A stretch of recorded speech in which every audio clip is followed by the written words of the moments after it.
Hello again, it's been a while. Today we'll be installing a aftermarket iPod auxiliary and an HD radio tuner in a 2005 G35. This is a product made by iSimple Gateway, relatively inexpensive. You can get all this stuff for under $200 and it plugs directly into your factory stereo. Okay, we're inside the vehicle now, and the first thing we got to do is remove the shift knob, the shift boot ring finisher, the clock bezel to get to the bolts. Now that we've removed everything, you can see now the next step is we're going to remove these little side rails here by undoing a bolt here on each side, and then these will just all slide off. Now that we've also removed the bezel piece and the trim that goes inside here, there's going to be a bolt. Oh, there it is.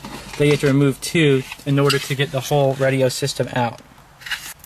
In order to remove the little side things that we've removed already, the first step is to grab here and lift up and undo some of the clips that hold it down. You don't have to undo it all the way, but just enough so that when you undo the bolts here, you can actually lift this up from the little tab and then swing it to the side, and then you have to just pull it off. And then you do that for the other side.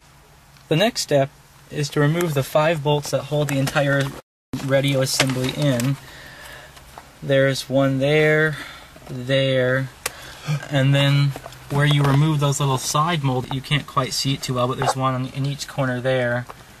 And then the one up top underneath the clock bezel that I've already showed you. Once you remove those 5 screws, the whole unit should be able to slide out together. After you remove those 5 screws just mentioned, you have to remove the metal trim piece as shown. And as you can see how it's clipped in, and along there you basically have to put a putty knife along the edge and then pop it out and go along the entire way so you can remove the entire trim piece. This will allow the entire assembly to slide out. Here's the unit out. Make sure you cover the shifter knob if you drive a manual transmission so you don't scratch up the front. As you notice how long the top metal piece is, you have to kind of pull out from the bottom first and loosen the wires, and then to be able to slide the unit down to have room to get this out from underneath the dashboard. Now that we got the unit out, we decided to undo some of the wires for the navigation to give us some access. If you notice, each clip is held on by this little tab here. You have to push down with a screwdriver, and then you can pull each wire apart. The two that you need to unhook to add your new harness is this one that I'm pointing to here and here. And once you remove those from the stereo, the stock wiring, the harness actually just plugs in the middle. Once you're able to connect the wires in between, we decided to run them out the bottom. Here's the wire that we were plugging into the main control box, and here's the port for the HD radio antenna. So now we're just going to basically start reinstalling the stereo back into its location.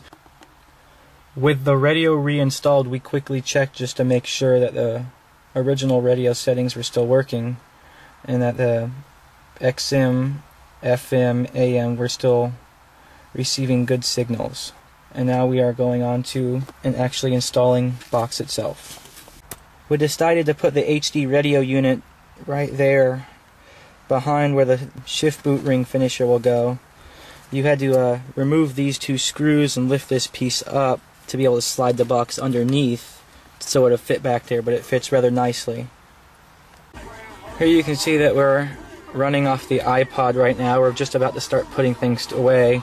Decided to hide the HD radio tuner back here. Here's the extra loop of the iPod wire. We put the box back here underneath this. Required some modification in removing some of the wire, but we got it all fit and tucked nicely. Now we're going to put it back together.